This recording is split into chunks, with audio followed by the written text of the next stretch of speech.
At the end of this life that I've been given, after the prayers and the bells are rung, I ain't afraid of where I'm going and what'll become of the songs I've sung. What'll become of the songs I've sung.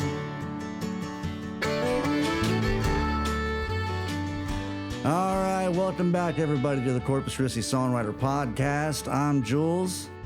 I'm Garrett. I'm Jimmy. You are. I am. He is. Yeah. You am. We are Jimmy. Yes. We are Jimmy. Yes. We have good guests tonight. I know. These conversations, they're I don't know. I'm just really enjoying this run of shows. I know. I feel like we're getting into like the deeper, weirder songwriting questions, which I really like. I kind of like that. For the first time in weeks, it seems like there wasn't a guest that was like, I wake up early in the morning and I thank God. Like I have a daily journal I do first thing in the morning, and and it's like, like at least there was somebody this episode that was like, it's all intuition. I'm washing dishes. But that works though. We've been talking about the meditative thing. When you're doing something, you're turning your brain off, and that gets all the crap out of there, and then the good stuff comes to the surface. Like I feel like that's a legit thing that if I could channel that more, if there were more dishes to wash, which I don't want, but like that would be, I feel like there's a lot of stuff. There's a lot to be said for turning your brain off in order to let the good stuff come, So, real quick, I don't mean to interrupt, but I got to do some housekeeping. But you will. I almost made it sound really bad. I was like, your wife just texted me. Oh no. No.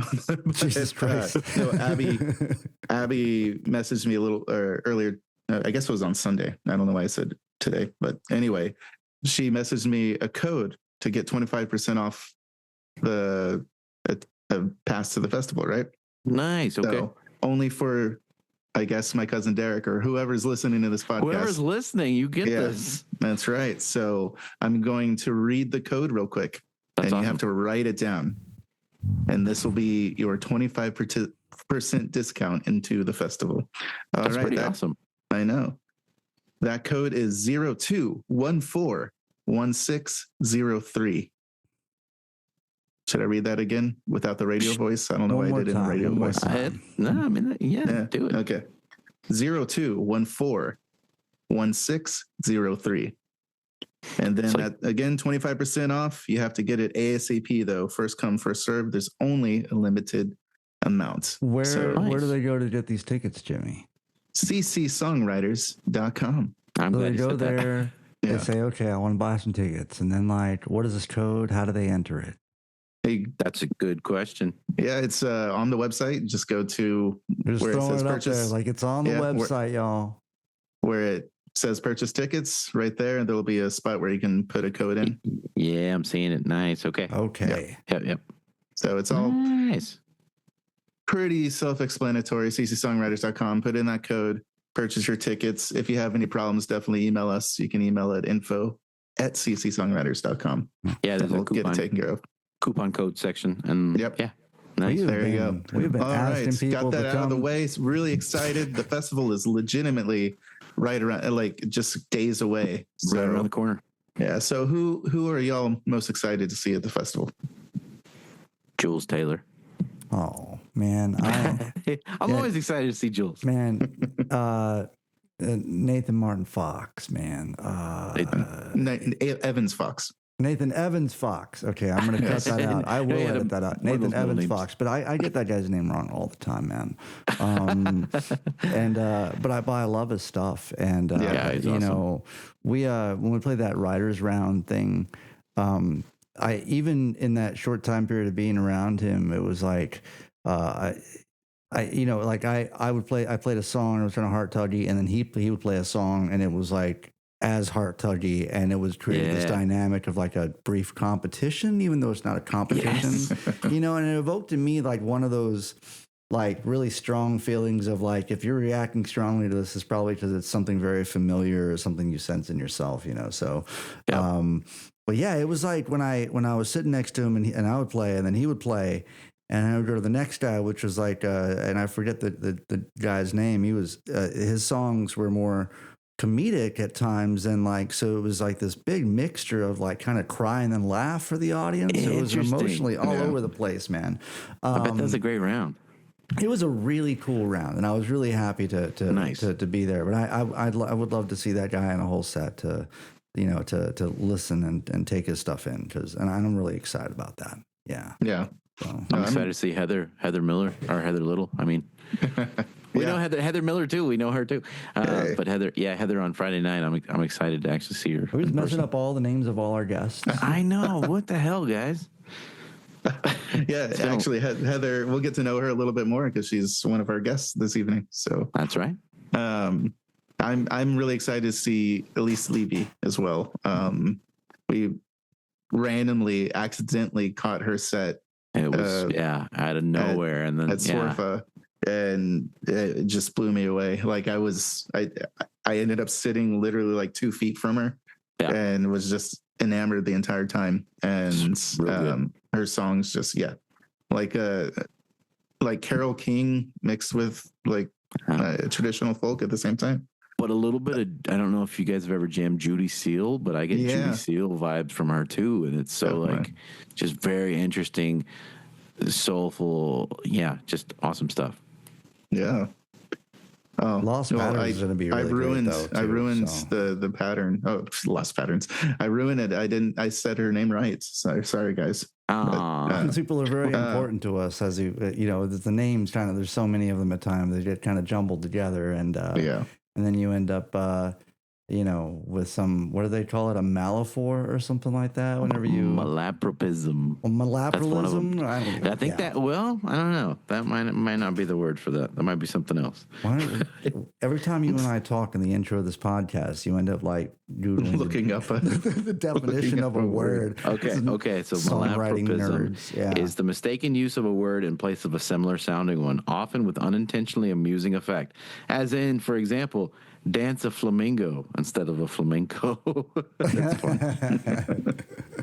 I do that all the time. So that's a fun one. That's not that's not a spoonerism though. Spoonerism is when you flip the beginnings of 2 words together in a phrase, and it's I forgot an example of it, but I remember studying that in linguistics. Spoonerisms. Mm-hmm. Interesting. It was named after an author that did it a lot frequently. Was his last name Spoon or Spooner? Or? Spooner, I think. Nice. All right. Okay. On that note, so we're 3 days away from the festival. Woohoo! So we are 3 days away from the festival, and I have an absolute side note to go to for just a second. How dare you? Yeah. And that is, you guys ever, we had this conversation with Lost Patterns, and a lot of that conversation for a while, as you'll hear in just a moment, is like about harmony and how one acquires a sense of harmony. Yeah. And I had a thought, and I wanted to know what you guys, because I love Bone Thugs and Harmony, but I don't think there's any harmony going on in any of that stuff. I think that's all unison. I think it's all unison. I've thought about this before, Jules. Have you? Yeah, I think you're right. I think it's all unison or octaves. Yeah. It's like not actually harmony. And the first harmony most people learn is an octave. So, I mean, maybe they just didn't get past that. I don't know. So, there's not harmony. It's technically harmony, but their cadences work well together. But you can imagine, like, they're probably, they call themselves Bone Thugs and Harmony. These people are probably walking around thinking they harmonize, which I guess they do in the most, but anyway, it's kind of like, I'm likening this to like those of us who kind of come to harmony later on in life, right? Like you just start kind of trying to match a pitch in your head that's vague, and you don't even have a separation of like pitch from what you're hearing to sort of, it's an awkward sort of, process. And anyway, so They got Well, good this- unison. But Well, yeah. this is cool. You've already alienated the bassists in our community. Now you're going to alienate the Bone Thugs and Harmony fans. Bassist. So, yeah. Who is Derrick a Bone Thugs and Harmony fan? He is actually the bassist in my band. Yeah, That's right. there you go. I don't know. We were talking about harmony, but I grew up listening to the band, and none of those guys have a normal voice, and the harmonies are so weird. And Right. I mean, kind of like Beth is talking about with the changing of the leads, and I love that about the band is that they did what was comfortable and not necessarily like sticking with the part. You know, Richard Manuel would sing higher sometimes, and then sometimes in the middle of a phrase him and Levon would switch. Or I love that about their weird, and it still made a sound. You know, it didn't make that buzzing sound that necessarily that you get from a lot of harmony bands, but it still made a sound that was unique, I think. Yeah. Kinda. No, like with Yosh and Yimi, when Josh writes a song, I follow his melody. So sometimes I'll go up higher, sometimes I'll go up lower. Yeah. Sometimes I'll do the fifth, sometimes I'll do the third, whatever, you know, or somewhere in between. Like it all depends on his melody. You know, we don't write to the harmony. So that's I guess the journey of it, the discovery of what works best. And then you have Brian Wilson's who hear in all dimensions and kind of automatically lay them on top. You've heard the clip, right? Of him working on the harmony that they got rid of for "Don't Talk, Put Your Head on My Shoulder," I think, instead of for the strings, and he does it over and over methodically, and you're thinking as he's doing it like none of this makes any sense, and then it finishes, and you're like, oh, okay, this isn't. How do you hear it like that? It was interesting because when I was 14, I told this story later in the episode, but when I had the stereo and I would record myself, and then I would layer my harmonies over by moving the cassette over and then back and back, and then I keep layering. I was reading a Brian Wilson biography a few years ago, and he mentions he used to do the same thing. He would, and that's how he learned. Poor man's harmonies, Yeah, the four freshmen, he would listen to them, and then he would pick out their harmonies, and then record himself over and over again, learning the harmonies. So that's how he learned. And that dude's partially deaf in an ear, like one ear. Yep, it's crazy. All right. Well, I feel like we should just get to our guests because they're so good. We don't want to keep our listener. Good talk. Great songwriters tonight. Wait. I got one more thing. Oh, God. No. I've been working on the cover for Jeff Plankenhorn's new album. And nice. Yes, I'm working on the album wrap for him, and I was doing that right before I got on here and briefly exchanged some text messages with him, but I told him that I would tell you boys hello. And he said, damn right, I love those boys. And so we got some love from Plank coming into the podcast. Let him. We need to get him on the podcast too. Like we've had him on a bonus episode, but we all need to sit down and talk to Plank because Jeff Plankenhorn is one of our favorite people. We should all coordinate wearing like Plank shirts during that interview. I've got my George Inslee shirt on tonight. Yeah, but I'll definitely throughout the episode with Plank, I'll just change my different shirts, my Plank shirts, different Plank shirts. Yeah, start messing with him every time he sees me. We wear his shirt. Yeah, what the hell? Right. Yeah. All right. Now that we talked about Jeff Plankenhorn, let's awkwardly get to our first guest. That would be Heather Little. The great Heather Little. She's so good. Believe your California queen is on her throne.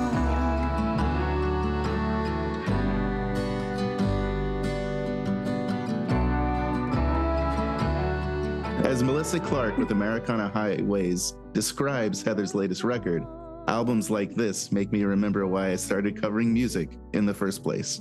Our next guest is Heather Little. Oh, that is a great quote. I know. That's so nice. It's a beautiful quote. It's really sweet. Have you been, Heather?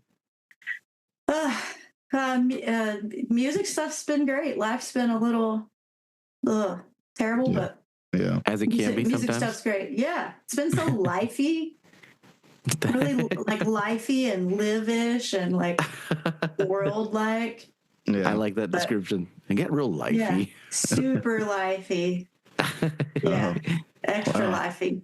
Did we find our title at the very beginning of the episode? Lifey. Hey, I gotta tell you, I'm a total fanboy from that record. Your new record, so good. It's so Man, good. Thank It's you so so good. much. I was jamming the vinyl of the old Quarter record. Joel gave me a copy, and I was like, "Oh yes!" Really? And so I love that record. And then Stefan was like, "She's working on a record," and I was like, "What?" And so I was just so pleased, and and the production is incredible. Like they're just so, and they're all kind of, it's just very like. Very attentive to what each song needs. Like it was just, it's just a knock out of the park. Like I feel like it was one of the best songwriting records of the year that I heard last year. Thank you so much. Yeah, they. Awesome. I was just really blown away by the whole, because it was going to be like a real stripped down kind of thing at first, and then Brian and Frank were just more like, ooh, what if we did this? What if we did this other thing? And then they're friggin' fantastic. Incredible. Yeah. Thanks. I appreciate that. Beautiful record. Yeah. Thank you. Did you CDs and vinyl, Heather, or is it CDs? It's just CDs. Okay. Well, I will Just definitely. CDs on this one. I'm definitely gonna snag one when you come down. Absolutely. All Absolutely. right. Well, So thanks for talking to me today. Yeah, thanks for coming, It was, Heather. it was great talking to you. We'll talk to you later. All right. that was Thanks, it. guys. Yeah. See It you. was just That so I was could. it, It's just so I everybody. could gush. Wrap it up. But yeah, I believe you played our virtual in the rounds during COVID, if I remember correctly. I don't know if you remember that. That's the first time I heard her. Gosh. Yeah. That's I fine. did a few Yeah. virtual things that were like deer in the headlights type of Yeah. things. No, it's fine. We're easy to forget, but It was awesome. No, you did. It was awesome. no, you did fantastic. But I other than that, I haven't really been introduced to you. And my cousin Derrick, who is our only listener, he hasn't heard your music before. So for anyone like Derrick, Shout tell out us to Derrick. tell us who Heather Little is. Ah, crap. Well, I write songs, and I've been doing that for my entire life. And figured out how to do it for a living for the most part. And I really like to do that. I just try to write good songs about lifey stuff, And I play guitar by ear, so a lot of times I don't know exactly what I'm playing necessarily. So just kind of hear it all at once in my head and then try to go find it on the guitar. I'm usually not with my guitar when I'm writing. I'm usually doing something like washing dishes or driving, or if I have a part-time job at the moment, I write a lot in my head while I'm working. So, yep. And then con people into recording it. Yeah, you're the list of people that have recorded your songs is Awesome. Yeah, it's mind blowing, to be honest. How do you con these people to record your songs? Well, I met Brian Riegerhoff and Frank Sword, but to record your own. And Joel, to record you sing your own. Yeah, Joel Morrow, of course. Actually, I didn't really do anything for like my first couple of cuts. I met Miranda in a songwriting contest, and she got a publishing deal and a record deal, and we started writing together a little before that, but it was, I don't know, I'd never written with anyone before. Mm-hmm. And she introduced me to her publisher, and I guess he was her producer at the time, to Frank Liddell at Carnival Music. And he signed me, gave me a writing deal. And he simultaneously, she cut a song that ended up being a co-write with me and her dad. Wow. I gave her a song called Me and Charlie Talking on a cassette tape, and she and her dad took off half the chorus and wrote a middle verse for it, and then she put it on her record. I didn't know that until it was cut and done, and everything was finished. So it was kind of neat. But I can't say that I like went out and pounded the pavement for 10 years or anything like that. It just, I was really, really lucky. Definitely. Those are my favorite kind of stories, to be honest. So that's great. Awesome. And cassette tape. Love that. Yes. An actual work tape. Right. That's how I started, man. I had my cassette tape that I was recording all my ideas into before we had the phone app. Dude, I have so many tapes of just noodling and nonsense and like, I mean, that's a thing that nobody does anymore. My first quote unquote records or albums, not records, were they like 12 years old, 11, putting a cassette on one side of the stereo, recording me playing and singing, and then moving it over to the other side so I can harmonize with it, and then moving it back over so I can harmonize again. I was really into the Beach Boys, so I was doing a whole bunch of layering. Dude, that would be so sick. That's the way. I mean, when I first got the Fostex like 4-track recorder of the tape, like I was over the moon, man, because I could overdub. And then I found out too, like you can only use one side of those because if you flip the side over, it just plays everything backwards and it's all psychedelic and crazy. And so, it was fun. It was fun learning that stuff. You know, you just kind of stumble around in the dark and it's awesome. I somehow missed all of the cassette recorder portion of that and went straight for like hacking Cakewalk Sonar software and like figuring out how to overdub with this little computer microphone and then being like, wait a second, are there higher quality microphones than I can buy at Walmart? Was this when you were 10 or? I was probably 14, 15, you know? Wow. Yeah. That's awesome. Yeah. No, when I was 16, I got a Roland VS 1680. Oh, those like hard disk recorder things. Yeah. So those things are now in museums. Right. Yeah. But I mean, I come to think of it, I mean, I feel like, you know, maybe if there wasn't more to the puzzle, I might have just quit. Like if it was as easy as just like, you know, hitting record on a cassette player and then playing and then doing other things from there, like. Because I do remember that like my friend's little sister when I was a kid had a karaoke machine, like she got it for her birthday or something, and I was like, holy shit, we can put a cassette in there and record. And then and I was like, I didn't have a mic stand. I was like, hold this mic right here and let me just play this song that I wrote. And then I played that, and then I listened back to it. I heard myself sing for the first time. I almost quit right then and there because I was like, that sounds terrible, dude. Like this is what this surely that's what I sound like. Oh God, you know? No way. Yeah, no way. Yeah. But that's I had that too. I had that moment. I was just surprised by how high pitched my voice was when I first heard myself for the first time. It was like you were like very high. Yeah.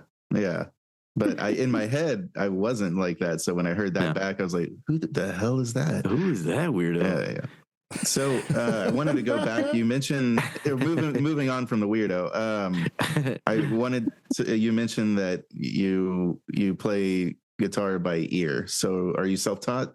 Yeah. Yeah. I mean, as much as a person who is just, you know, I'm just ripping off all the old guys that, you know, when I was about 17, I lived in Austin with my grandma for a bit, and I knew a bunch of guys that used to sit around the barbershop and play, and I just sort of sit around and to try to figure out what they were doing. You know, there was no YouTube or anything. That was, you know, what was it, 94?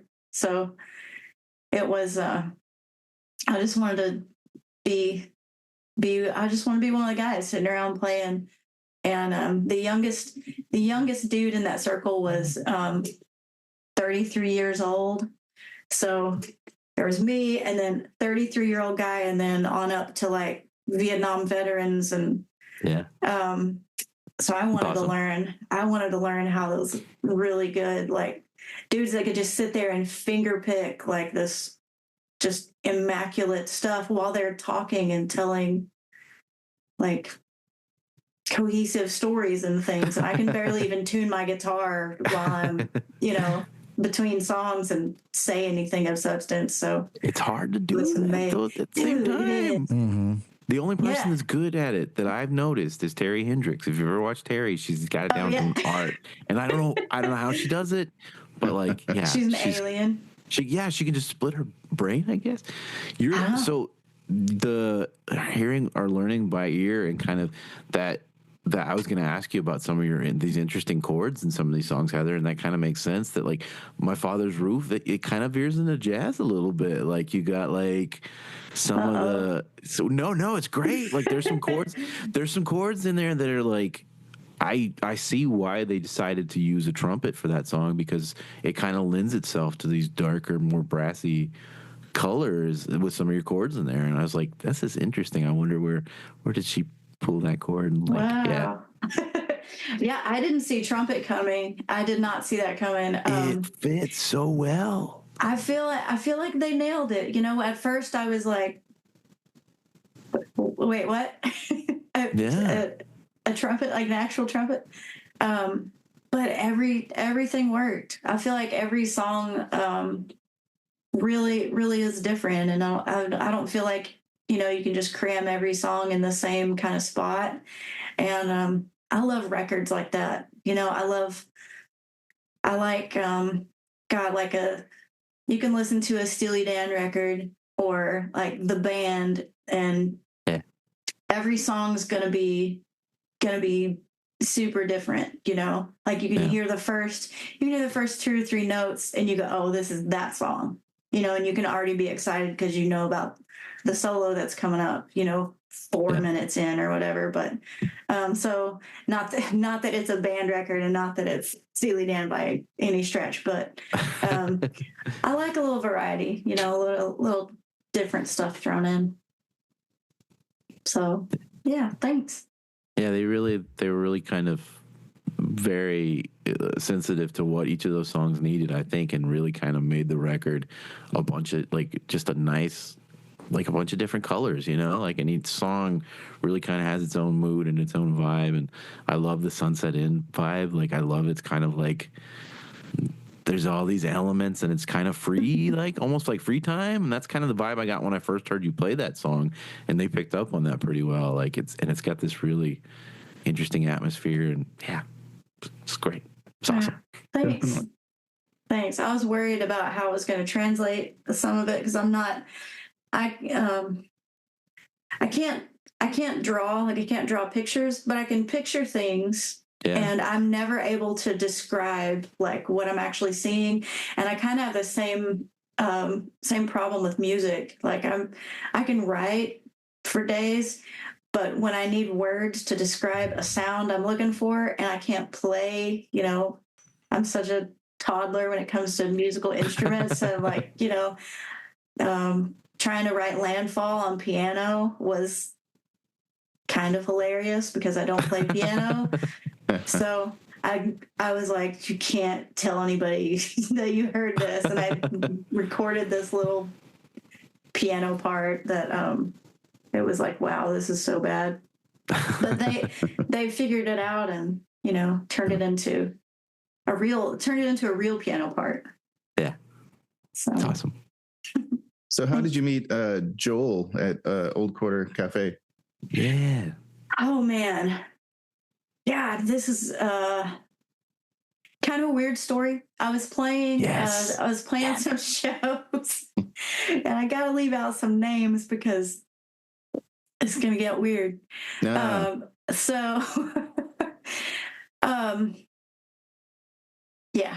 I was playing with another writer named Bridget Tatum. We'd been running around playing some shows together, and she called and was like, hey, do you want to play this place called Oak Quarter Acoustic Cafe?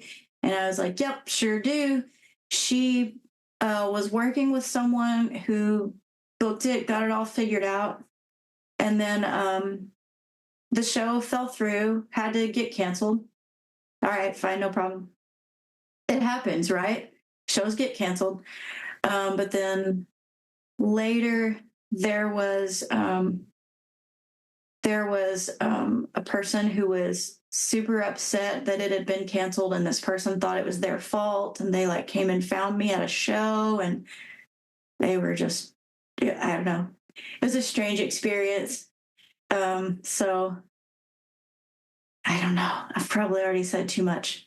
But it had nothing to do with this person or like but it was a whole thing. So I was a little bit like, God, should I go play this place? Cause now I feel like maybe there's some weirdness, but, I ended up later on,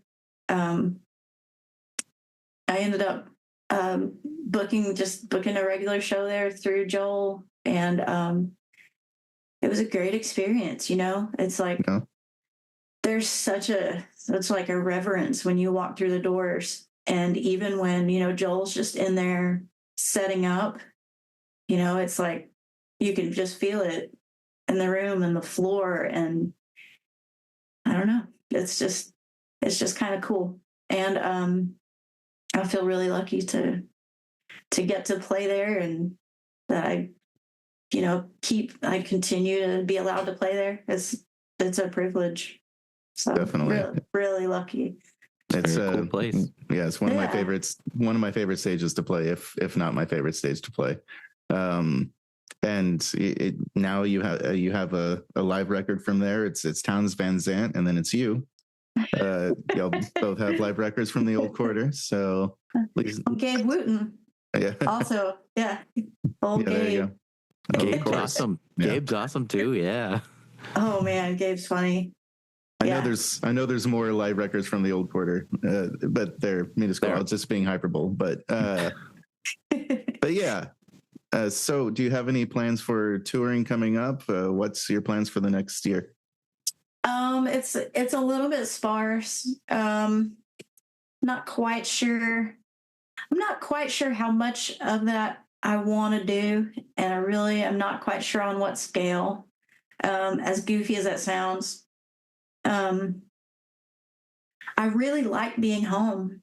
Really, really like being home. Me too. That's fair. Yeah. Like, I really dig it, and because I've been home, but home was really turbulent for a long time, and now that home is not super turbulent, I mean, not that it isn't, it totally is real bad right now, but it's like I finally am in a manageable place with all of the people that I want to be in a place with, if that makes any sense. Absolutely.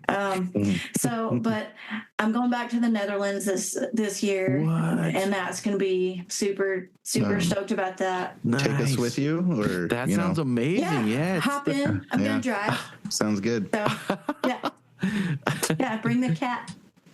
Oh, Harper. Of course. She would love the Netherlands. She loves the Netherlands. Yes, she talks about it all the time. She's so cute.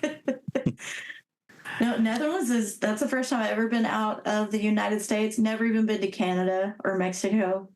And then I hop on a plane and go over there. And it was beautiful and wonderful and strange and all the things. And they love this kind of music. Like, I know. they That's love all I American, hear. like American folk music. And they have such unique instrumentation over there. They played clarinet on my father's roof instead of trumpet. Ooh. And this dude, a guy named Janos that played with me, he played everything: banjo, guitar, something else I can't identify, the clarinet, all the things. It's nice to have a Janos. Yeah. His name is Janos Colin, and he was fantastic. And another guy played upright bass. And these dudes were super professional. Just they're working musicians, play all the time, and they just jumped in and knew the songs, and just it was a great How did that experience. get set up? Heather, like getting to the Netherlands, what was the process for that? So I can do it. Yeah, Garrett's taking notes. So, Please tell me how you did this. So there was a guy on Facebook. He saw one of my videos on Facebook, and he sent a message to a friend of his. And he's like, "Hey, didn't you used to like book music or manage musicians or something?" And he was like, "Yeah, a guy named Bert Pipers. Yeah." And he was, "Well, check this person out. You should listen to her." And he listened to me, and then he sent me a message and said, "Hey, maybe you could play this festival over here." And then I was like, they're probably not, because I don't live in that country. It's really far. But then I did. It was awesome. That's really it. Just luck. Really lucky. Yeah. Way back in, what was it, 2006, 2007. The old days. Yeah, back on the MySpace days. The Middle Ages. I had booked my first like tour. That's what we called it, the tour. The West Coast, east or west half of the United States tour through MySpace. And so I thought I could use the same thing to book a tour to the Ireland and the UK, or to Ireland and the UK. And Which Ireland? Yeah, to the Ireland. The Yeah. Ireland. It's like that one. the Batman as opposed to just Batman. Yeah. Is it like the Walmarts? Yes, exactly. The Walmart. The Irelands. Yes. The Islands. But so I booked this whole tour in the Ireland and the UK. And In the Ukraine? I'm sorry? In the Ukraine? No, the UK. The UK, okay. Yeah. We're just geographically all over the place here. Yeah. I went to the Irelands, and then I was going to go to Ukraine. But I booked this tour, and it was more than a month long. I was really excited about it. It was set for July of 2007. I had everything set up to go, and then we found out that my first son was on the way, and he was due in July of 2007. So you win, right? Yeah. No, I'm kidding. Yeah. Who needs to be there for the birth, right? No. Yeah. No, but it was, and for some reason sorry, Harper has the zoomies. I've never tried to book another one out there. I'm afraid that if I do, another kid will be on the way or something, but as long as it's not another pandemic. I am almost positive that's not where they come from. No? I Okay. got a bunch of them, and I've only been to the Netherlands once. So And no child came from the Netherlands? Okay. That's All not how it right. happens. Well, No. then maybe I'll reconsider my no Ireland pact. You should, and all three of us go, guys. Yeah. That would be amazing overseas. Can you imagine how nuts it would be? I know. It's my homeland. Not really. But Not really. I mean, should I go over to like Ireland and then play like Shady Grove or something? Is that against the rules, or is that No, that's where it came from. That's what I'm saying. That's cool. Heather, early influences, songwriting wise. Who do you, apart from those dudes you were jamming with? I'm always curious. Oh man, Rickie Lee Jones. Nice. If you've never listened to Rickie Lee Jones, you should give her a whirl. She's amazing. Love her so much. I just finished her autobiography, and it's absurd. It's so good. Nice. But Rickie Lee Jones, Joni Mitchell, of course, freaking love. I'm a ginormous Prince fan. Hell yes. I What love Prince amazing. so much. He's so good. Stevie Wonder. Yeah. Yeah, isn't Prince so good? He's amazing. I was obsessed with the Sign of the Times record for a long time and just jammed it constantly because it's so every song. Talk about every song being different.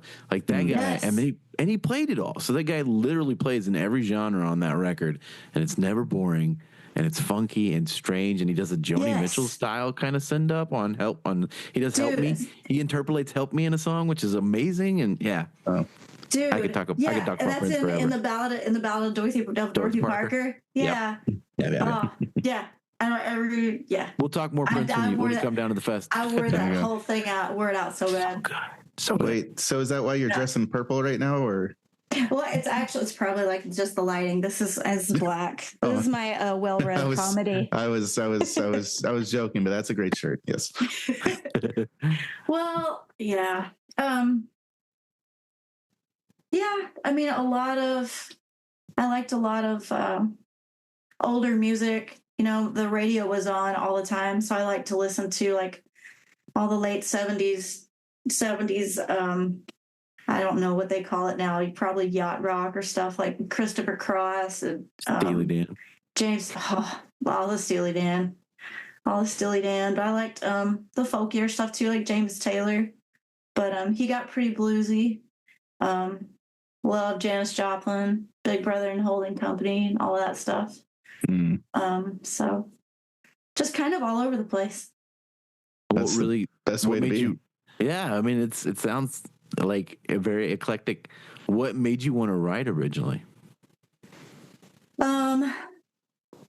I guess I don't really know. I just always made up songs. Yeah. Nice. I always made up songs. I made up songs if, like my dog died, made up a song. I was, sad because my best friend moved away. I would be singing. I would sing so much that one day I went over to next door to my friend Mandy's house, and the sentence that she said to me was burned into my brain. She said, "Heather, I know you come from a place where people sing all the time, but it's really getting on my nerves." Like a mystical land that everybody just communicates with singing. Right. And I guess she just thought like because my brother sings, and my brother and I we'd sing together. But I just thought that was so weird. And then I was like, oh crap, I didn't realize people could be annoyed by singing or music. I didn't know that was a thing. And but that whole sentence just blew my world apart. Like, oh crap. And then I was like, wait, we were born in the same hospital. What the hell, dude? I'm not from a different place. I mean, yeah. Yeah, we're from literally the same place. Same actual building we came out of. So it was a musical hospital. I feel like your 5 Deer County. I feel like was kind of. I imagine my mom felt something like that because my childhood was a lot of my dad gone for hunting a lot. Really? And so that was So I was like, yep, that sounds like my dad sitting in a blind, freezing his ass off. Like, yeah, yeah, man, it was relatable. It was very relatable. Yeah, that's a funny song to play out in Texas because, especially to smaller rooms, and I, get around to that first time where it says something a little bit heavy, and I have seen women like cross their arms and kind of like scoot away from their dude that they're sitting next to, and I've seen men just kind of start looking at the ceiling and like, it's a little too I magically have to go to the bar right now. Yeah. Or, but playing at other places, I don't see that so much because everybody kind of goes, "Fuck's 5 Deer." What does that mean? What is that? Yeah. Like, what is that? What is that even? Deer blind? Yeah. And, but no, in Texas, it's funny. Like they'll just kind of give a look to their dude and be like, "Mm-hmm. You hear that?" Yeah. Now you know how. Yeah, I could definitely I was like, okay, yep, I was there. spent a lot of time, a lot of my childhood on a hunting lease with my family. So we're running out of time here, but I had a couple more questions for you, and we'll do like one more round of questioning. So one more round of interrogation, if you will. So I wanted to know, what is the favorite lyric you've ever written and why? Like what stands out? What makes it stand out to you? Oh gosh. That's a good one. No Oh pressure. crap.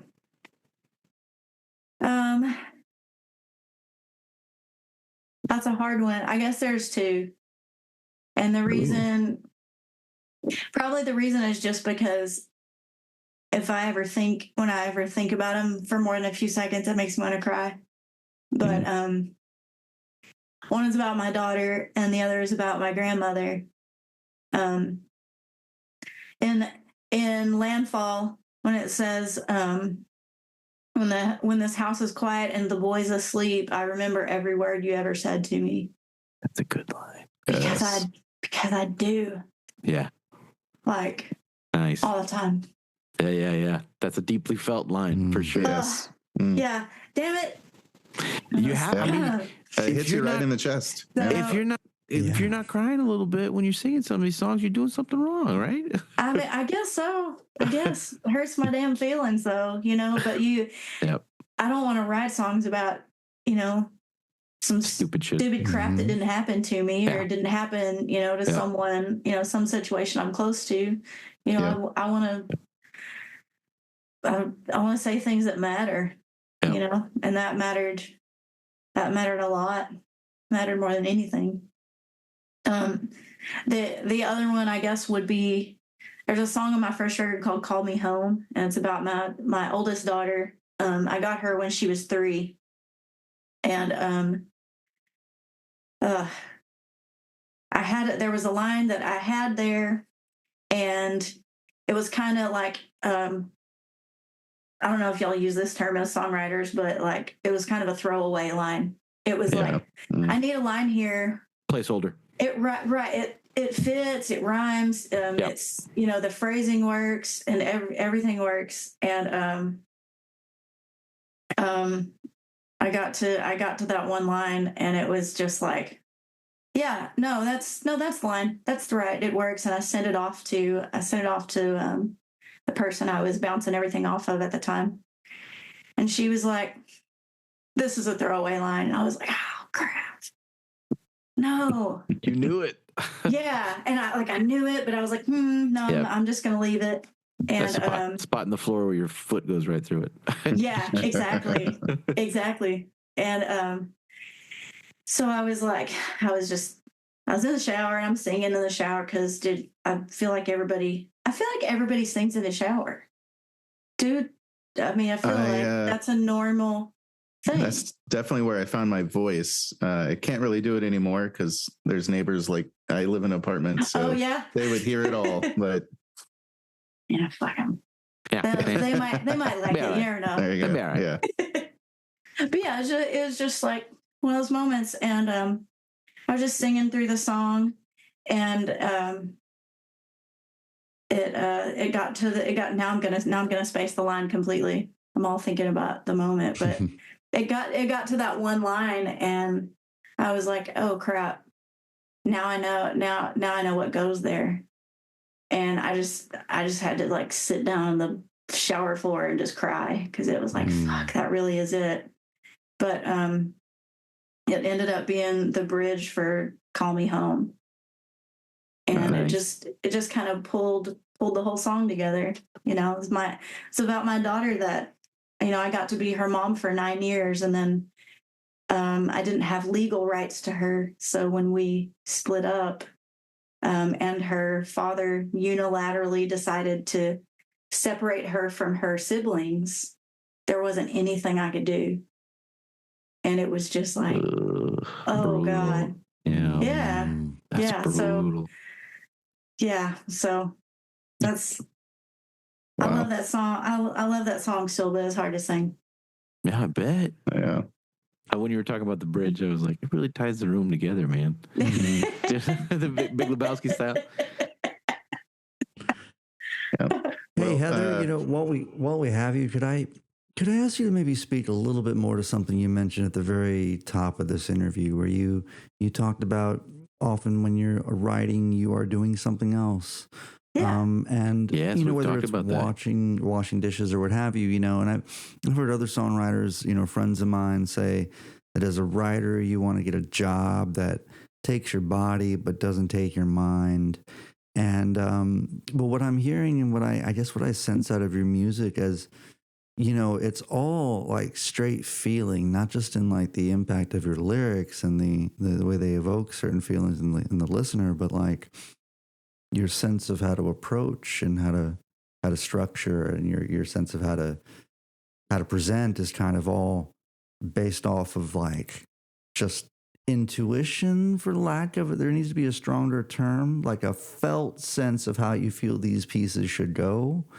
And it's really wonderful. And I guess what I'm trying to ask is like, there's a whole I think there's a whole school of musicians, songwriters especially, infamous for being the ones that like want to purposefully sort of occlude music theory altogether and go purely on feelings, right? And then because they want to sound like themselves, and then they're like, all right, and then they discover the pentatonic one day or something, and like, and it's maybe they at some point gather the vocabulary to say they learned the pentatonic, but at some point there's a bit of a shift that happens, right? But there is this real magic that you're tapping into, from what I'm hearing. That's like, if you're naming people like Joni Mitchell, as some of your inspirations, that like, and the way that you play guitar off of feeling. Could you just speak a little bit more about trusting that intuition and how your process sort of guides you? I don't even know how to properly ask the question, but I think you know what I'm requesting that you speak to. Okay. Yeah. Well, thank you for that. I appreciate that. I really don't know. I don't really know how I know what I know, or it's not really a conscious decision, I guess is what I'm saying.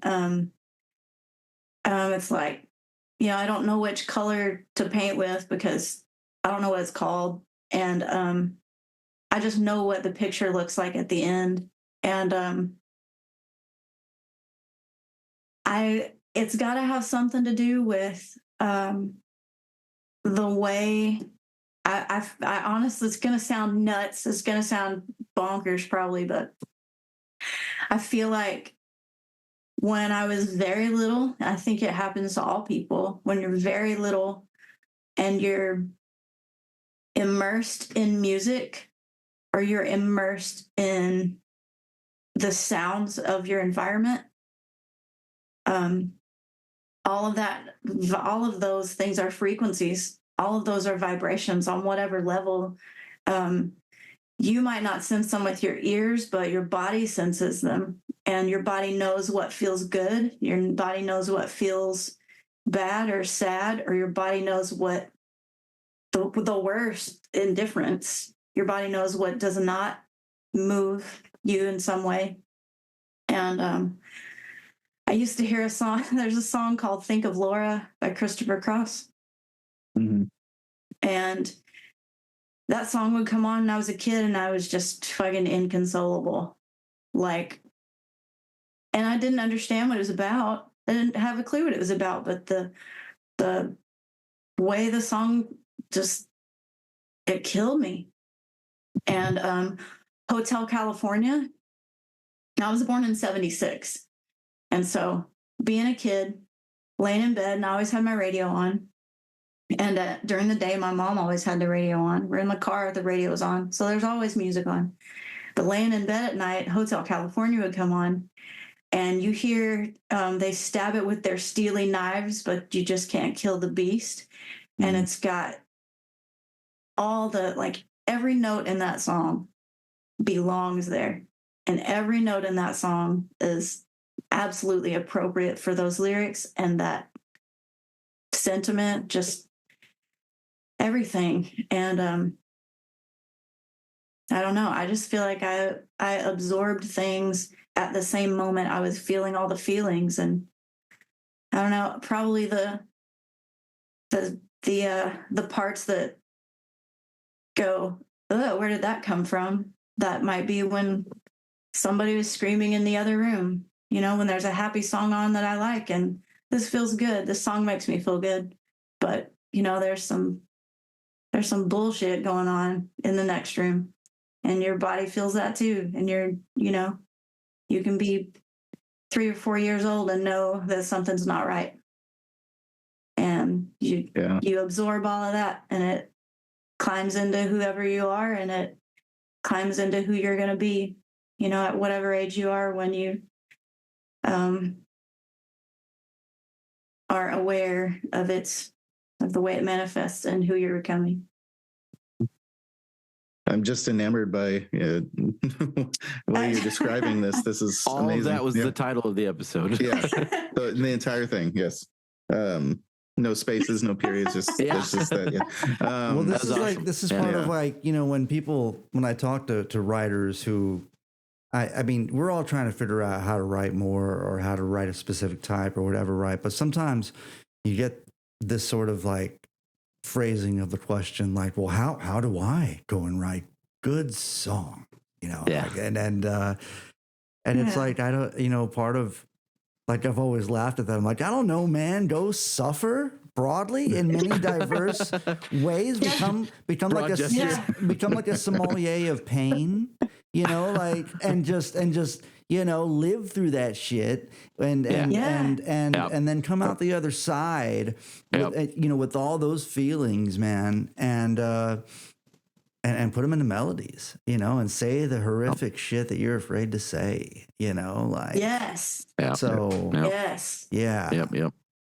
know, but I think it's really brave what you do as well in so many ways, man. So like, you know, when you talk, I was especially curious to hear that, you know, that your answer towards that question. Thank you. Because there, you know, when it's sometimes when people do stuff out of pure intuition, you're like, I don't know, man, you know, the house is crooked that you built and it's not like, but the stuff you're doing is gorgeous. It's so impressive and great. And like, so I, you know, thank you for hanging out and talking to us and at least speaking towards a little unconscious or metaphysical aspect of like kind of intuition wise forcing these stuff to the surface, you know, because I think everybody has a different cognitive process and it's all kind of all part of like a whole system we don't really have words to describe in some ways, you know.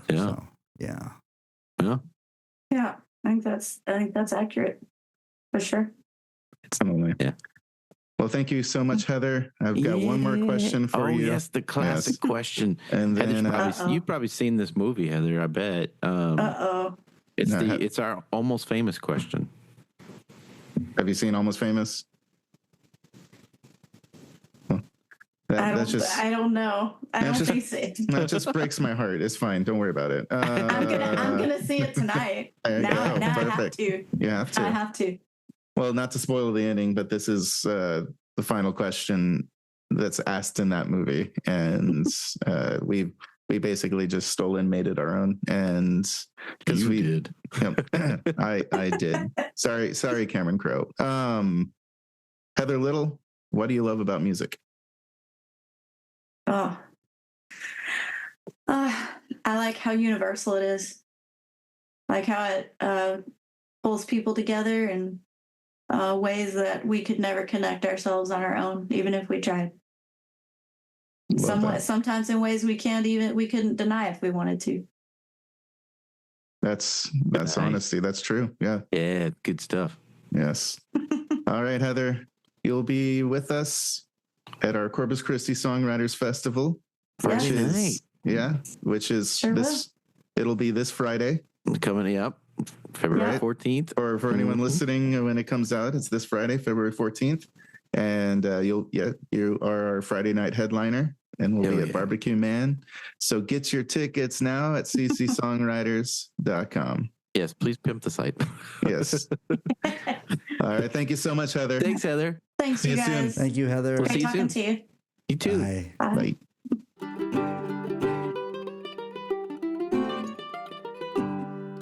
Saturday night in jail, you got no one to go your bail.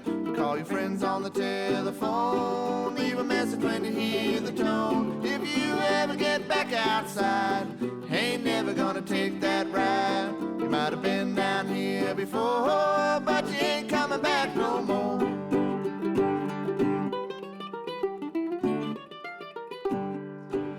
The Austin Chronicle's Doug Freeman writes of our next guest's music as follows. It settles squarely in the kind of laid-back, front porch picking perfect for a sweaty summer night.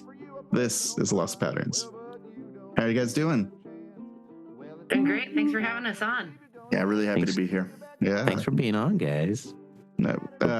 When we saw you at Swarfa last That's what we year, were talking about. Yeah. I immediately was like, yeah, we have to get them at the festival. Guys are awesome. Yeah.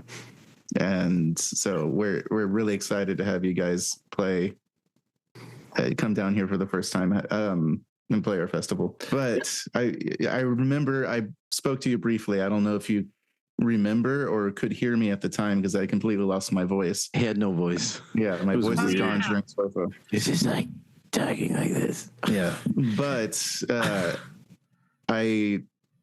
Art's Rib House, that's where y'all met, right? In Austin? Yep. It is. We met back in 2006. Was that the open mic? No, it was just a bluegrass jam. A bluegrass jam? Okay. I remember playing there. I don't know if I can't remember if I had a gig or if it was an open mic or something, but I remember playing there a handful of times when I lived in Austin in 2000. Was it 2003 or 5? One of those times. So I don't know. Yeah, I They don't had know. these great chopped beef sandwiches that were like $5, and they came with a side of potato salad. And Sounds good. I was so poor back then, and it was like literally the best meal I would eat like at any that's given cheap. point because that's all I could afford. But it was really good. It was the only fucking awesome. non-Chinese food I would get because I worked at a Chinese restaurant. That's awesome. So yeah, tell us the story of tell us how about you Lost guys. Patterns came about. Well, Beth, you hired me, so you should start the story. Well, we met at Arts, and I had a band from Alaska that had been playing a little bit down in Austin. I wasn't officially an Austin resident, I think, at that point, but I was thinking pretty hard about staying here. And I'd come down from Alaska, and about 3 or 4 months later, Silas moved down from Connecticut area. And we liked his mandolin playing a lot, and we hired him to play in our band. It's kind of a punk grass band, and very feminist. It's called Hoe Slinger, Hoe Slinger.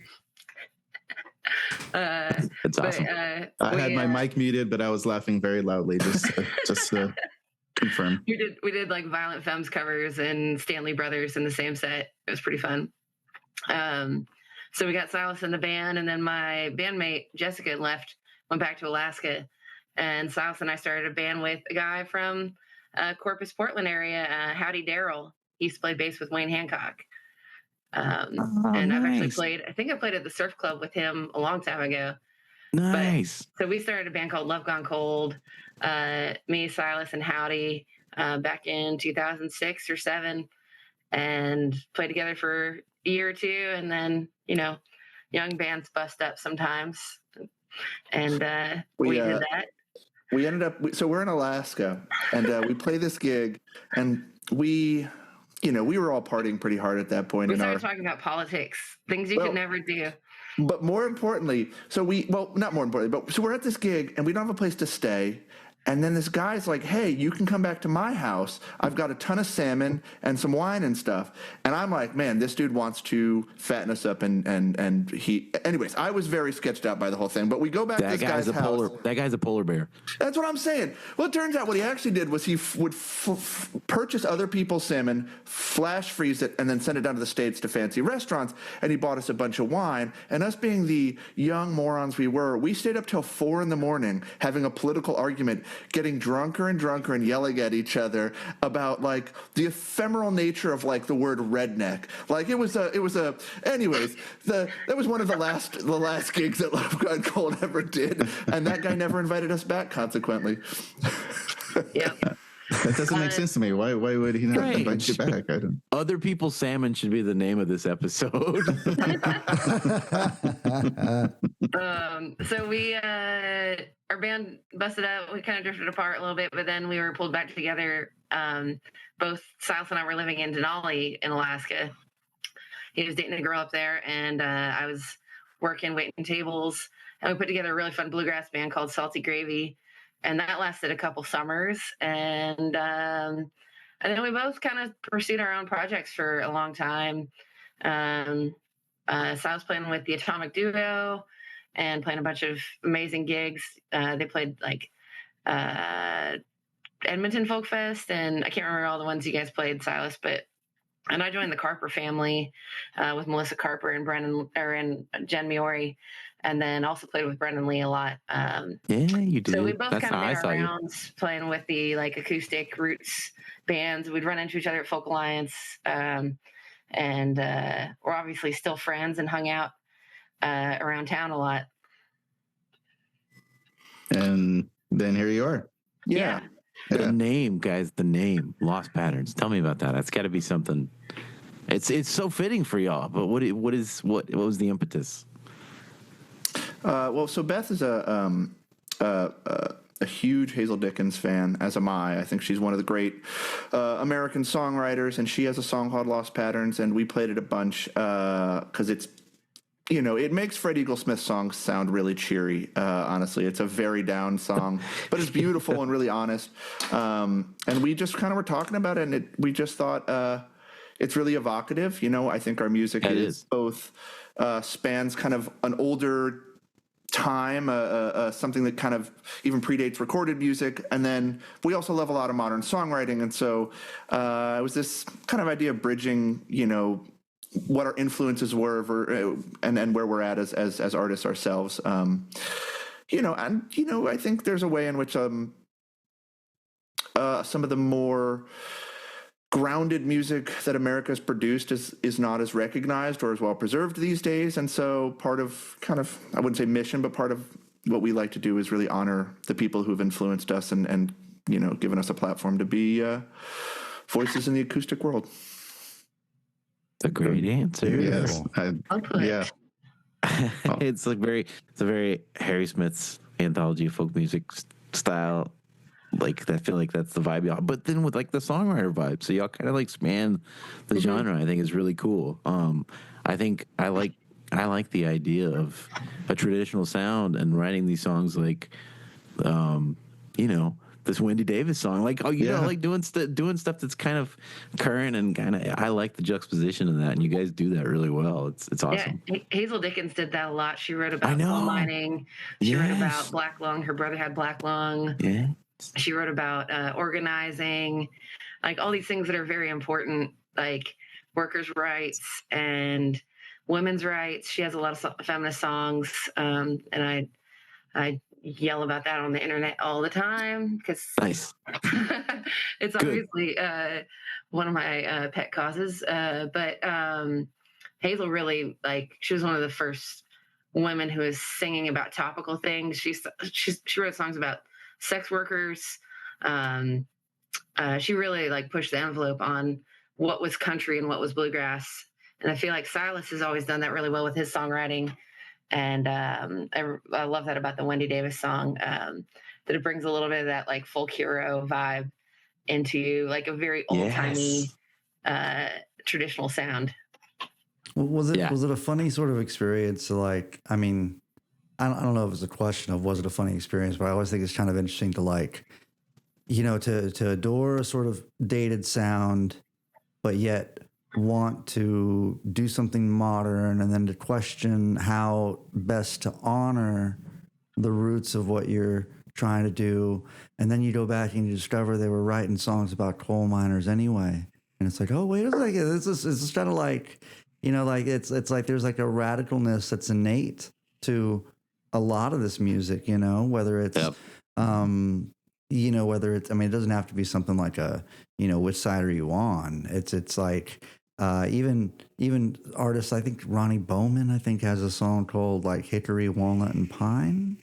If I'm getting that right. Anyway, it's a beautiful thing, but it's still in that same spirit of like, they'll rip down your mountains and your forests, and they'll rename your streets Hickory, Walnut, and Pine. It's like there is, and going back to like the discussion with the guy from Alaska, man, it's like it kind of takes people by surprise to discover that there is like a whole history of like red bandanas and the coal miners and those who were willing to unionize and stuff. So like this stuff, I don't know. I discovered that after falling into the genre and understanding it and properly listening and be like, oh, wait a second, this stuff is there. And it's so cool. I mean, it's always been used. I mean, right. So you look at like Ford, weaponized country music against Jewish people and against unions and against communists, against black people. I mean, I think he did it in large part to fight against jazz, which he thought was, like an abomination.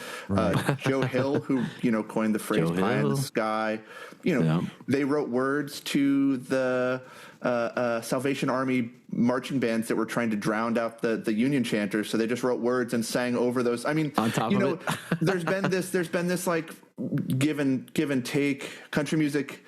I feel like, obviously, in my opinion, the corporate capitalist forces have sort of dominated the conversation for a long time. But it doesn't have to be that way. One of my heroes is Danny Barnes, banjo player, songwriter from a band, The Bad Livers. And I don't think he makes music for everybody. I think he makes some of the best music I've ever heard. But I think, Beth has been really inspirational to me in this way with like the songs she picks and the songs she writes. But for me, it's like, I don't want to make music for everybody. I just want to make music that feels good to me, that also like is really honest and genuine for the people who listen. I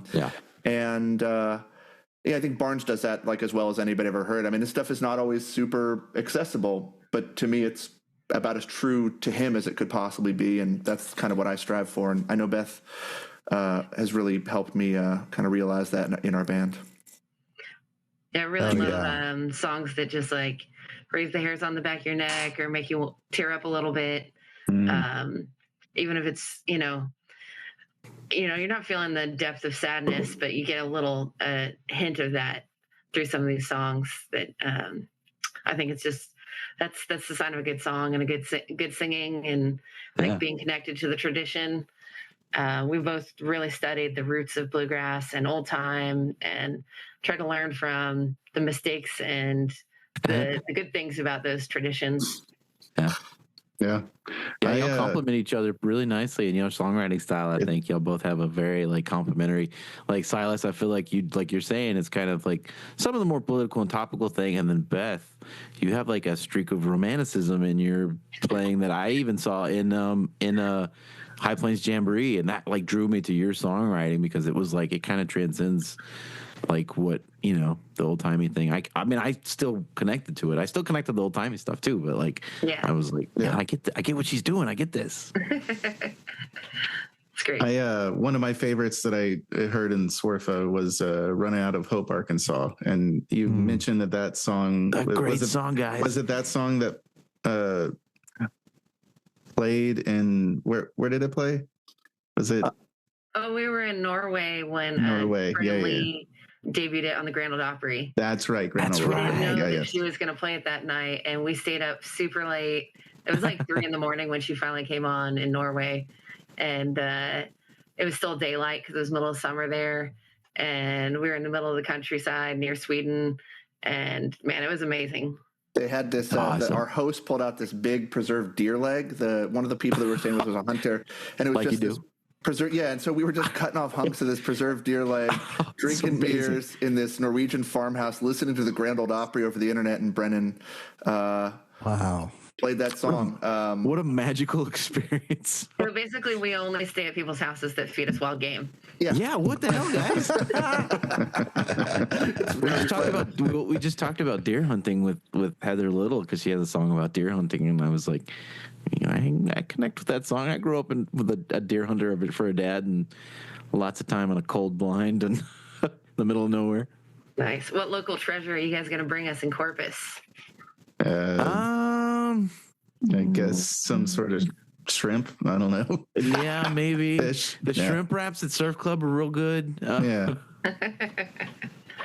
than that, we don't really have any. It's mostly just seafood if you want to call it anything. So. Come to Alice. We'll see if we can get like a venison hookup at least, There you go. That sounds good, actually.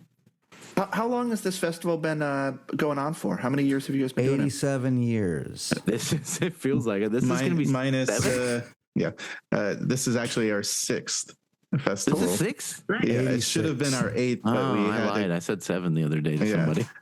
We had to cancel 2 because of COVID, so this is our 6th year. So. Amazing. Yeah. 6? Yes, really? That's crazy. I know. It's been, one of those things where it grows over time. 2020 was our biggest one we had up until that point, and we were so excited to see where it was going to go the next year, and then and then just shut everything like literally the next week. Yeah, it felt like pretty much, and that was COVID. We had our festival in February of 2020. It was pretty much anyone who played that festival, it was their last gig until for almost a year. It was nice to hear though from people afterwards, like, "Hey, if that had been my last gig forever, I was okay with it." I was like, "Whoa, okay." Yeah, it was a good show. All of them are. It's going to be fun. Like, it's always fun, and there's always a lot of carousing and weirdness and fun stuff and late night jams, and you guys know the drill. You know how these things go. Very excited. Silas, what was your last gig before COVID? I think it was Acme Feed and Seed. My only Broadway gig while living in Nashville. So Acme Feed and Seed on Broadway with Christina Vane String Band. So it was me, Melissa, Rebecca, Christina Vane, and this guy Carl. No, it's the other guitar player. Anyways, there's a woman in Nashville that I'm buddies with named Christina Vane. She's a banjo and all writer. kinds of stuff. I'm actually really excited. She's got a record coming out. I think in the next week, and we have a co-write on it, so I'm really excited about that. Oh, that's awesome, dude. But that was really fun. Chris, I remember. I think I found her on Instagram when she was really small, man, and followed her. Yeah, and but I remember that she. And I mentioned this because it's germane. I mentioned Charlie Worsham on the podcast last time, and how much I adore what he does. But I think she, but I think she was in one of his music videos for something about this town or something. Name of the song Charlie did, "Put My Fist Through This Town" or something. Anyway, nice. Yeah, that's a great line. Yeah. She just did they just did Atlantic City, her and Brendan Lee, and I'm not sure who the other girl was, but Hannah Juanita. Nice. Yeah, that was cool to see. Especially, I know Brendan. She came to when we did the Churchyard. She was there for High Plains, but then we had her and Noel come down one time, and she's great. She's like 8 feet tall. Are you sure about that? She seriously very tall. I would draft her for a basketball team if I were. She could be like a songwriter basketball team. It'd be her and Bruce. That'd be my 3-on-3 team right there. Bruce Robeson, Brendan Lee, and myself. Bruce is giant too. Yeah. Sounds. How tall are you? All-star team. Oh, I'm regular height. I'm 5'10" and a half, I guess. Yeah, same. I'm just regular. Harper again. Here she is. Oh my gosh, she just keeps coming back. So she's cute. So I wanted to. I love my cat. So I love my cat so much. He is just such a tremendously wonderful animal. Okay. We started playing a game where I time how long it takes for Silas to talk about his cat. You should talk about your cat. You should talk about your animals. I've mentioned this on the podcast before, but I used to have a love-hate, kind of still do, love-hate relationship with cats because I was attacked by mine when I was a child. It ran away for a few months and then came back, and my mom told me not to pick it up while she went inside to get milk.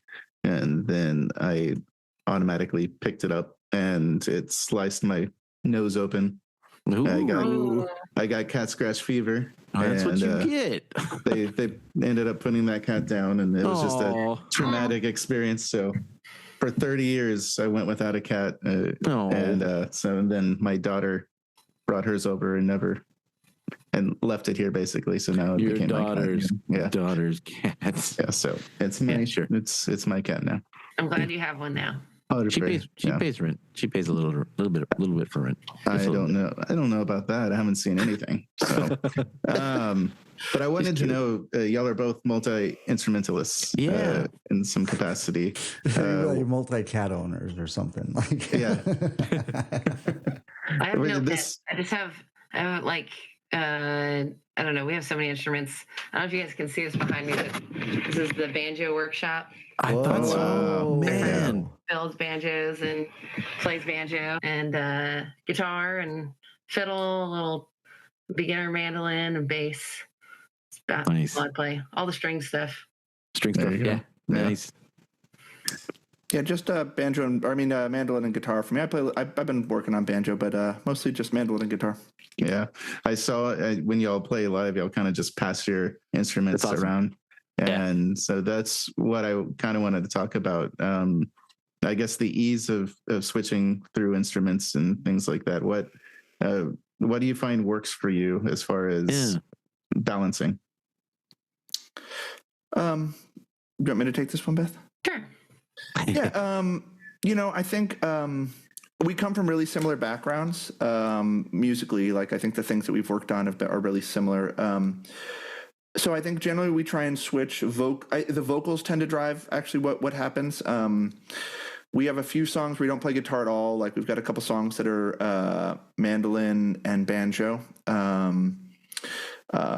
But mostly, whoever's singing usually has the guitar. Just it's easier to kind of lead and kind of create the landscape you want on guitar.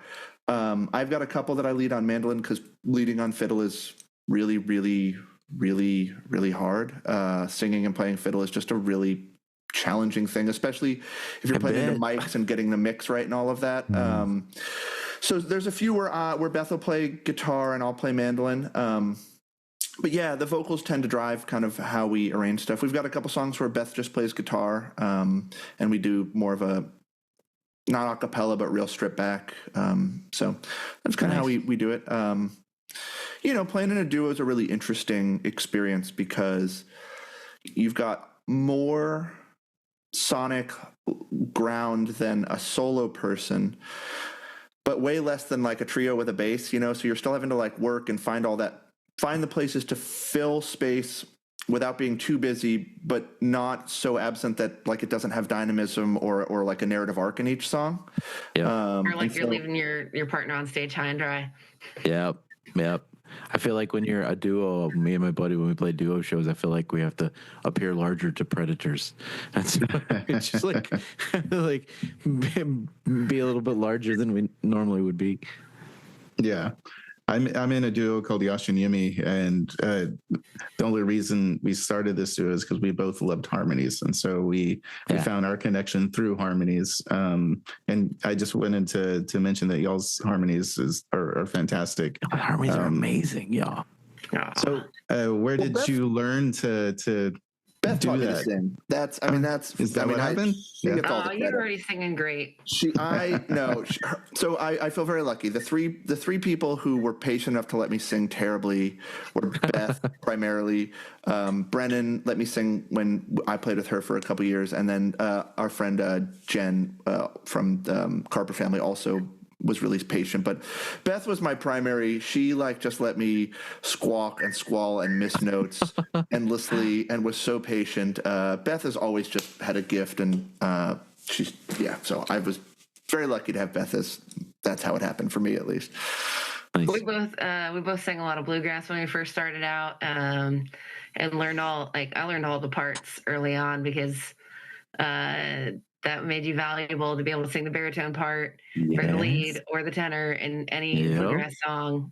And so just learning those parts really helped me. And I studied classical violin in college. Nice. And I was forced to take sight singing and ear training classes. Same. And those changed my life. They made it possible for me to sing and figure out where the intervals were. And it taught me a lot about what to play on fiddle too, strangely enough, just hearing, the fourth versus the third or the sixth, really just beat it into my ears, what was right and what was not right. Yeah. But then I also love listening to really old, Hazel and Alice are a great example of a duo that is can be kind of grating sometimes. Their harmony is just a little flat. Gillian Welch and Dave Rawlings do a lot of that kind of bending around the melody where he'll go above her and below her in the same word even. And, just that flexibility of pitch that I did not have in the classical world was really intriguing to me, both on fiddle and singing. But especially singing, it really taught me a lot about how to sing those blue notes and hit those kind of nasty, slidey things. And I feel with a duo, you have so much more freedom to do that than in a trio. I sang in a trio for a long time, and I almost always sang the baritone part. And that part was often hardly moving at all. Yeah. Really weird when you Flat. isolate it. Like I remember isolating one of my things with the Corpus family, like, what the hell am I singing? This is insane. This sounds terrible by myself, but as a whole, it sounded great. But with a duo, you just feel it instantly if one of us is a little flat or sharp or singing a little different note than we normally do. It's so easy to find it. And we've been singing together for 19 years now, so it's like family harmony. That's awesome. Yeah. Yeah. Do you find, like when I was growing up, my training with harmony came from listening to the radio. So that, I mean, or the Beach Boys, I brought them up earlier, but mostly the radio. And when I would listen to the radio, I didn't sing the lead part. I would always find myself harmonizing. Yeah. Did y'all find y'all did that, or am I weird? I don't know. I want some affirmation that I'm not weird. I did that all the time. It drove everyone in my family crazy. I would always sing this, like, we listened to a lot of 90s country, so I would always sing like the dude part under the lady singers. So I was singing the baritone part back then. Like, it's in Vince Gill under Patti Loveless. Yes. Or I'd sing Winona Judd's part instead of Naomi's part. I'd always do the lower one. Harmony came late to me, so it was a lot of lead singing. One of the things I think that's really great about like something like bluegrass or learning like a more instrument driven thing is like you start to learn that every recording you have is an instructional recording. Like once you learn how to transcribe by ear, then it's just like you start developing those pathways to be able to parse out each individual part. I think transcribing a lot of mandolin things in my 20s made learning harmony in my later 20s a lot easier because I kind of already had that skill of being like, and then, being able to like use an instrument to pick out and construct a harmony part if it wasn't super intuitive or whatnot. But yeah, it's only been recently, the last decade, where I've been singing the harmony parts to records, but it certainly is often more fun than singing the lead part, because it's what really kind of is the most emotionally driving often, especially in bluegrass, like Ralph Stanley or kind of any of those high and lonesome. Kind of at the edge of your range. So good. The baritone parts still freak me out. Those things are just hard. The baritone is just that's a hard part. That's hard. That's my favorite. Yeah. No, I tend to do falsetto mostly with my harmonies, so the higher parts and things like that. But I lost my question. I had a question and it just floated away. Oh yeah. Okay. So you as a duo, how do y'all co-write? Do y'all write together? Do y'all write separate? And what is the process like? We've only co-written once. I think we both write separately. We've been trying to schedule more times to co-write together. Nice. Being in a band is such an intense experience. We have so many business things to take care of, and so many just like practicing songs that we need to do that, like, I feel like the writing is often a thing, and correct me if I'm wrong, Beth, it just feels like the writing is the thing that requires the most emotional energy in like what is already like a relationship that is incredibly fulfilling and incredibly rewarding, and also like family, where like it's just like it's like there's a lot to it all, and writing is such a, I don't know, it's a lot to writing, emotionally and mentally. But we've both just in the last couple of years started new careers outside of music, so we both have less. I feel like I have less headspace than I used to for creative endeavors, but hopefully that will change as time goes on and the new career gets like easier. I switched from a harder to an easier career, so I've been having more headspace. I went a long time. I was a public school teacher for a long time. I taught sorry. Yeah, no, it's a horribly abusive profession. I taught Title I pre-K and Title I special ed pre-K, and it was there was a lot of beer in my life at that point. I'll say that. But I've been co-writing a lot. I've been trying to be more purposeful about it. I go up to Nashville every other month or so to do writing with people, kind of in the Americana roots scene. Nice. And some folks in Austin too.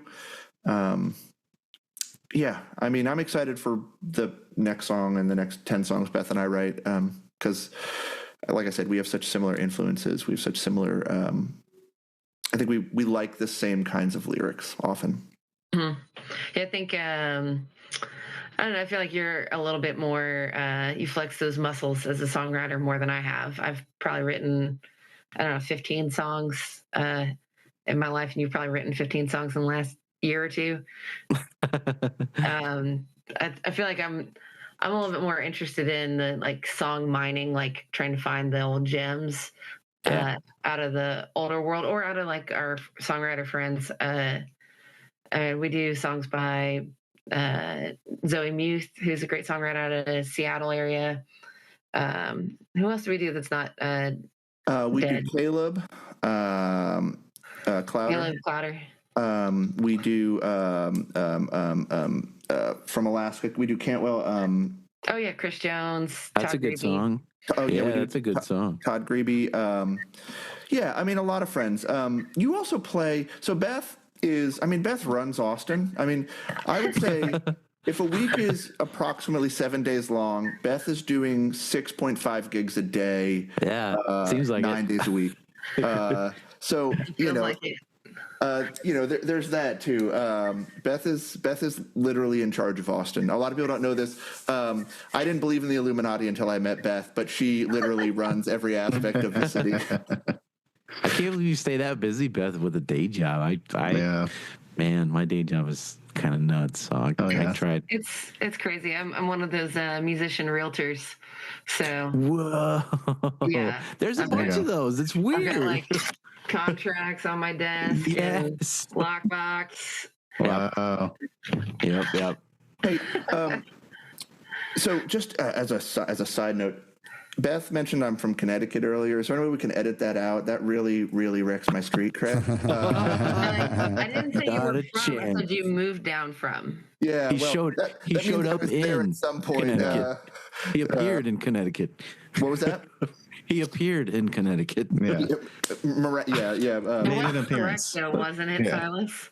Profoundly Connecticut correct. is Absolutely. a really I boring usually say state. it in hushed tones. It's like it's all full of like residential areas with 30 mile an hour, like if that, like heavily wooded areas, and you're just like driving that. through there for 45 minutes, and that's all you're gonna get the whole way through. I like it. At least that was my experience of Connecticut's Connecticut. beautiful. It's just it's sort of devoid of original culture in many ways. It's just not. It's not a place that prioritizes that stuff. And that's a big reason why I live in the South. Is Like not quite Massachusetts, not quite Rhode Island kind of thing. It is definitely not Rhode Island, Massachusetts. Rhode Island is a hidden gem. I will say that. People don't realize it, but Rhode Island feels like it's got real old, authentic Yankee energy. Like I spent a lot of time in Rhode Island, and it's like Maine and Rhode Island are like. It feels like they're frozen in amber, in like a very salty, stoic, Weird. will not say hi to you in the grocery store kind of amber. But I awesome. like Rhode Island. Yeah, I've driven through Rhode Island. I think the tip of it, I can't remember exactly, but so There's not much of it. It's all like just anyway, moving on. How long? I feel like we're running out of time here, but I want to Do your Sorry, magical y'all. question. no, but do y'all have any more questions before we get to it? Oh, y'all, Okay. y'all are awesome. I can't wait to see y'all. All right. Before I do, I want to I got mention one that- question. Okay, fine. Oh, there it is. There it is. Fine, Jules. So like I'm a big fan of this project that Robert Ellis did with Courtney Hartman a few years back, where they came together and did like the songs of John Hartman, and they released this fabulous little record, which is just recorded with them and a mic between the two of them. And I love that album. It's so good. yeah, me too, man. All And John I'm Hartford tunes. You can't go wrong. right. So I'm wondering, like, is there like a name, like a John Hartford, that would maybe apply for Lost Patterns? Like, if you had to choose one, sort of writer in that sense for the two of y'all, like, would there be a writer between you two that up for consideration in the same kind of respect that John Hartford played for Robert and Courtney? Sorry, my cat's just doing crazy stuff over here. I think we're somewhere sort of between You mentioned Freddie Eaglesmith before, Silas. I think we're somewhere between Eaglesmith and Hazel Dickens. Like Nice. the feminine energy, I like that. the like super poetic. Like Freddie Eaglesmith can make any story so poetic and so real and visceral. I think we both like really visceral songwriting and like where you feel like you're watching like a short film or a movie. Like an ear movie or something. I love the idea of cinematic songs for sure. Oh yeah, no, I think what draws me to you guys is that's what I look for in the songs I listen to. I'm a filmmaker as well, so when I listen to a song, like, can this fit into a movie, into a scene? Yeah. Can I imagine a scene while listening to this song? And every single one of your songs does that for me. Yeah. So I agree. Yeah. Truly appreciate you guys taking the time and coming down to our festival. You'll be playing this Saturday at Executive Surf Club. Not closing it out. Wait, Tom Shepard is closing out, but you're right before. Yes. Next Saturday, right? Well, when the show airs. When the show airs. Wink, yeah. Wink, wink, Silas, don't. Oh, man. I'm terrible at everything. Just ask my normally I screw it all up. But this episode, I was doing it all right. And then you had to come in. I didn't want to be a week late for the gig. I was just freaked out. You know? I'm like, oh no. That's like the most musician response. Wait a second. Yeah. I wouldn't let you be late for that gig. I know. So yes, for you, it's next Saturday. For my cousin Derrick, our only listener, it'll be this Saturday. Hey, Derrick. Hi, Derrick. Hey, Derrick. Yeah. So yes, he will be so excited. Yeah. All right. Let's ask this final question. The golden question, if you will. Can I do it? You want me to do it? Yeah, you do it. Okay, so Jimmy we've been asking this question to folks, and it's from the movie Almost Famous, the great 2000 classic by Cameron Crowe. And he asks the guitar player from this band at the end, what do you love about music? You guys tell me. You go ahead, Beth. No, man. That movie brings up weird memories for me, but let's just say somebody who was in that movie acted very inappropriately to me and my bandmates a long time ago. So, whoa, you'll have to tell us that story later. Yes. Oh, yeah. Man, just the thought of that, I was like, oh, okay. So what was the question again? What do you love about music? Oh man, I love so many things about it, but one of the things I love the most is the community that it creates, and that feeling when you're like bearing your soul through a song that you either wrote or that you learned, and you've embodied it so much that it's like a part of you. And when you let it out, and then like people cry or laugh or they feel something from it, that's what I love about music. For me, it's the money for sure. Oh man, you're in the wrong profession. Yeah, I mean, the community is a huge part of it. I'm really grateful for all the experiences it's afforded me, just to get to make art with cool people and hang out with neat people and be in places that I would never otherwise find myself. So, but yeah, I agree with Beth. Too many things to enumerate: experiences, people, friends, laughter. Yeah, shanks of large animals. Yes.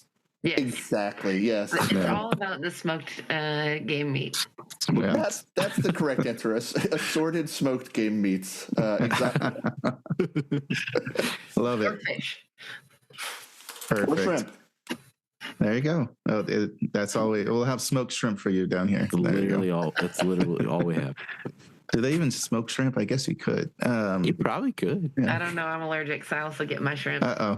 No. All right. Well, we need like a shrimp vending machine, like on The Good Life, where they have like the soft drink machine that just vends assorted different types of shrimp.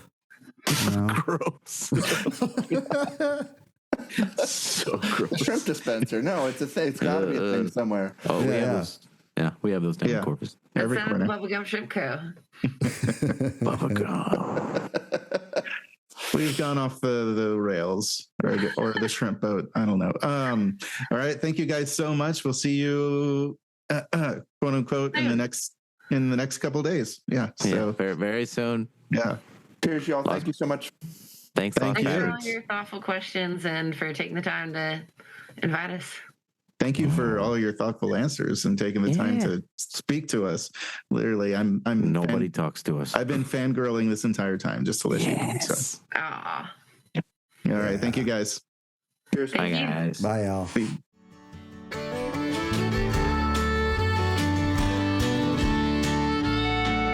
Well, alrighty, y'all. That was Corpus Christi Songwriters Podcast. That was Heather Little and Lost Patterns, who will both be playing the festival on February 14th through the 16th. Make sure you get your That's tickets. Friday. That's Friday. That's Friday. It's Friday through Sunday. Make sure Friday? This make sure Friday? you get your This Friday. I think through that's this Sunday. Friday, technically, yes. Wow. So, yeah. Get your tickets, ccsongwriters.com. And yeah, man, it's going to be 30 songwriters. It's just going to be a hell of a show all weekend. And it's going to be pretty much nonstop. And I can guarantee that you will have a new favorite songwriter if you come and check it out. It might be one of the three of us, maybe. I don't know. You never know. That's right. And but again, anyways, yes.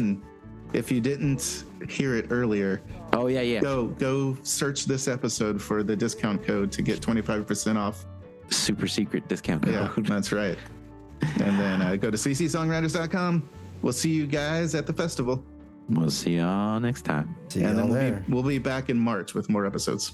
Oh, yeah, that's right. Okay, yeah. Yeah, so we'll do a little break and then we'll come back in March. Is what we're doing. Yeah. Yeah. Okay. Yeah. Cool. All All right. I like it. Who's our first guest? Do we have somebody already? Top secret. Oh, okay. Very good. Yeah. That means That's I haven't. That Yeah. means I haven't booked anybody yet. So, all Okay. All right, guys. We'll see y'all right. soon. See you soon. See you later. Bye. Bye. Some get their names on rivers and some up in light.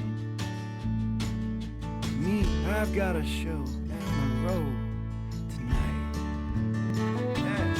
At the end of this life that I've been given, after the prayers and the bells are rung, I ain't afraid of where I'm going.